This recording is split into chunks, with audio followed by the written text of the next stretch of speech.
Hello everyone, good morning সবাইকে। এখন বাজে সকাল 8টা।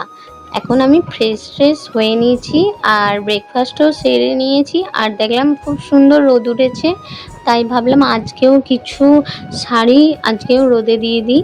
তো এইদিকে আমি সমস্ত শাড়িগুলো আলমারি থেকে বার করে ছাদেতে নিয়ে চলে এসেছি।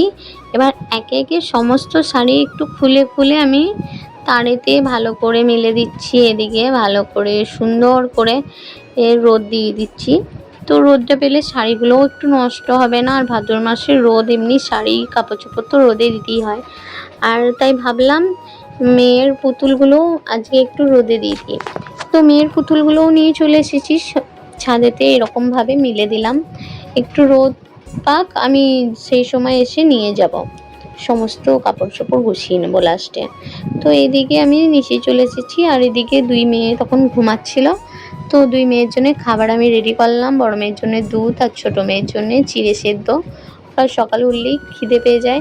আর এদিকে দুপুরবেলায় শাশুড়ি মা রান্না বসিয়ে দিচ্ছে। আজকে দুপুরে রান্নাতে ছিল শিশুনির শাক ভাজা, পলছাতু ভাজা, আর এদিকে ছিল ঝিঙে দিয়ে আলু দিয়ে পোস্ত, আর তার সাথে ছিল ডিম পোচ করে কারি, আর তার সাথে গরম গরম ভাত।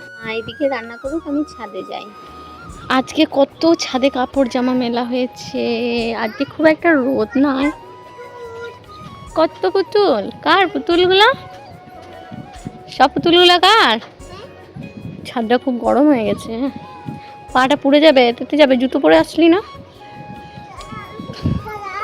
আর যেতে হয় না। আর এদিকে আমার সমস্ত জামা কাপড় গোছানো কমপ্লিট। আজকের মতো টাটা।